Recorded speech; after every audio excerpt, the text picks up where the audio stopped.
tenun di daerah lain, misalnya kita contoh dari daerah sahabat kita atau saudara kita Sambas misalnya, teknik penenunan kurang lebih sama. Yang membedakan pertama motif, proses pencelupan sama, proses penyusunan benang sama.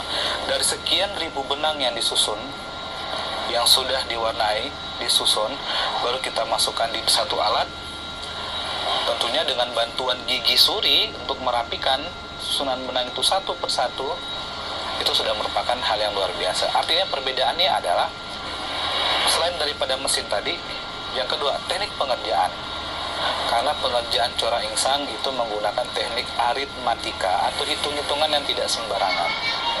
Karena memang pernah salah satu sahabat saya ingin mencoba merepro atau membuat kembali corak insang itu di Sambas, dan ketika sudah ditenun hasilnya tidak serapi dan tidak sedetail tenun corak insang asli Pontianak. Artinya di sini terlihat adalah bahwa corak insang mempunyai teknik yang tidak kita ketahui.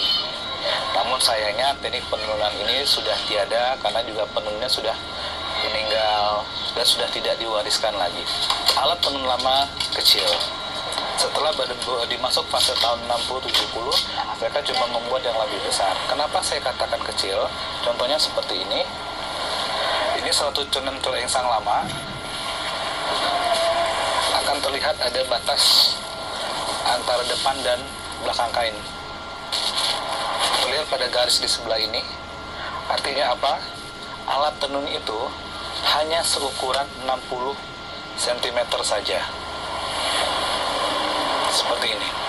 Ketika setelah ditenun, disambung lagi di sebelahnya dan menjadilah bagian dengan komposisi 1 meter. Pada masa Kesultanan, kain tenun corak insang atau kain-kain tenun lama tetap menggunakan yang namanya belah tengah. Karena memang alat tenun yang digunakan kecil. Intinya kain-kain lama tetap akan memiliki khas belah tengahnya yang dijahit dengan tangan, dikesum dengan tangan. Karena pada zaman dulu setiap pengrajin tidak pernah menjahit bagian kain tenun dengan mesin, selalu dengan tangan. Pengerjaan tangan itu adalah lebih mahal daripada mesin, karena orang tempo dulu itu lebih idealis. Mereka terfokus dan menghormati filosofi. Bukan tidak mampu mereka menjahit dengan mesin, tetapi mereka lebih senang dengan menggunakan tangan.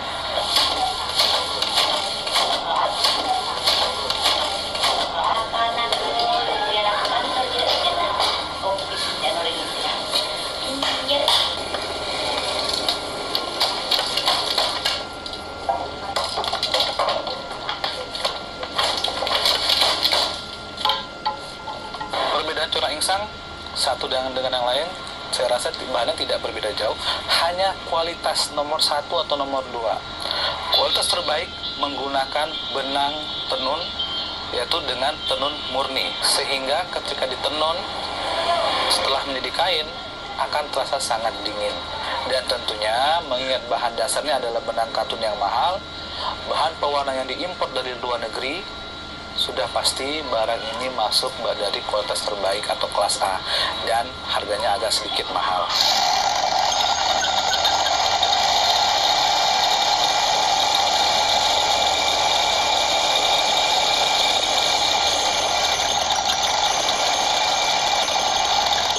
Pada masa ini, ya, corak insang yang lebih dikenal adalah parang besar, parang kecil. Walau dulu itu ada delima insang, delima awan, dan segala banyak ragam yang lagi. Nah, tetapi kain-kain dengan motif ini sudah sulit untuk kita temui. Hanya kita dengarkan saja. Oh, ada insang delima nih. Oh, ada insang awan. Oh, ada insang begini, insang begitu. Nah, artinya adalah ketika kita mau menggali satu persatu motif ini, barangnya tidak ada. Tinggallah kain dengan motif parang saja. Dan menurut saya motif-motif yang seperti insang berawan atau insang delima, insang bertangkop itu saya rasa adalah kain-kain tenun corak insang pesanan khusus saja. Karena apa? Ketika kain corak insang dengan berbagai motif yang diproduksi secara massal, pasti masih tersisa dan masih bisa kita repro. Karena satu diameternya itu cukup besar, alur parangnya ini. Sedangkan untuk yang perempuan, dia lebih kecil. Yang membedakan keunikan corak insang atau pengrajin tempo dulu adalah setiap gradasi yang ditenun masuknya rapi.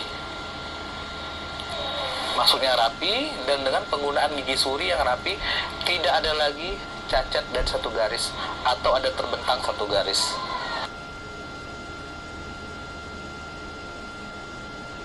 Saya pernah bertemu waktu itu dengan salah satu kerabat yang cukup tua, namanya Syarif Mohdar.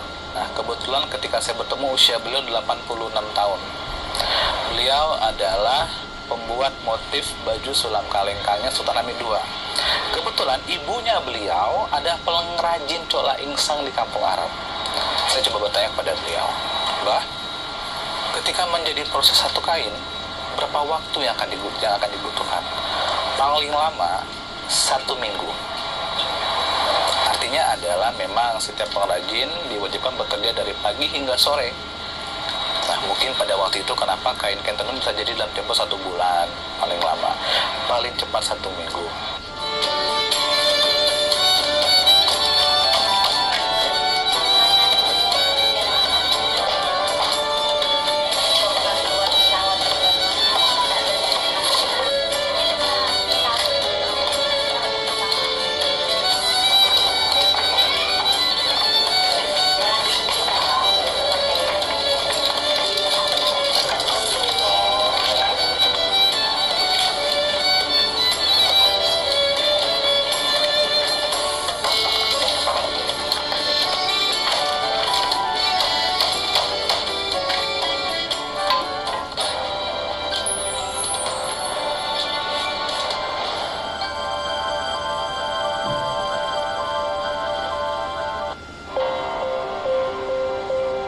Saya Idris, saya pedagang kain di pasar, menyambut pagi dengan penuh semangat.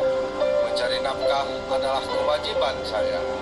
Pencapaian yang telah saya dapati sekarang tidak menjamin hari tua nanti. Saya percayakan kepastian hari tua yang lebih baik kepada program Jaminan Hari Tua.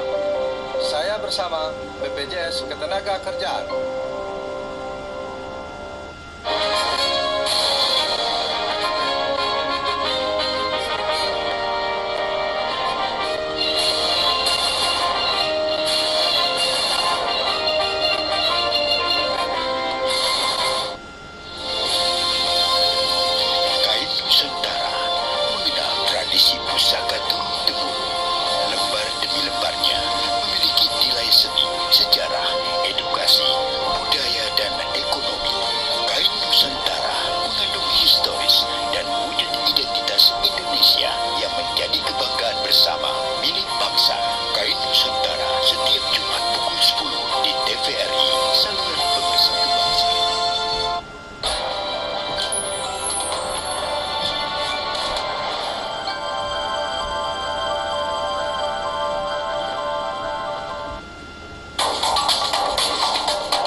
Saya merasa tenun tradisional ini kalau nggak kita yang mengangkatnya bakal punah.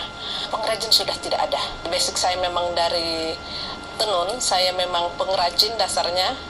Pengrajin dari rumah ke rumah malah saya bikin motif.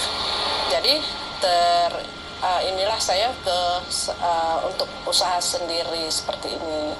Jadi karena ini kan sebenarnya songket corak insang ini udah nggak ada ya, nggak ada. Itu kita timbulkan kembali, kita angkat kembali dia. Corak insang kita tadi itu kan monoton, pertama sekali monoton, tapi sekarang kan udah kita kembangkan motif-motifnya, enggak ini aja gitu. gitu. Jadi alhamdulillah, itu saya sangat bersyukur. Kalau memang ada yang punya lama, saya bisa modifikasinya baru.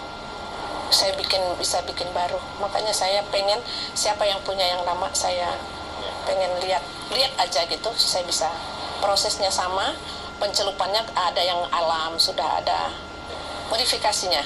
Itu tadi bisa kita kembangkan ke baju, ke kemeja, ke tas, ke sendal.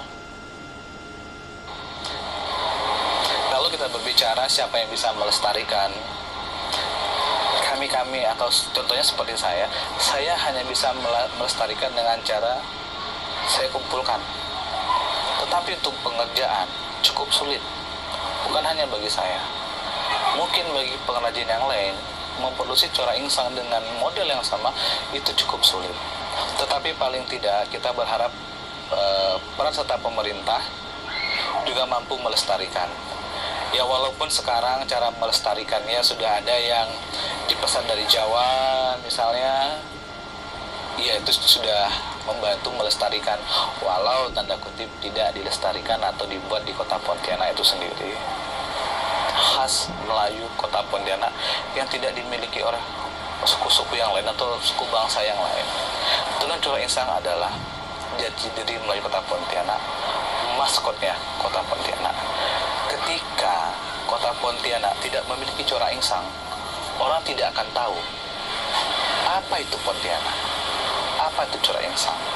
Artinya adalah corak insang adalah kota Pontianak, Pontianak adalah corak insang. Artinya corak insang merupakan maskot, dan tentunya juga kota Pontianak tetap bersanding dengan corak insang.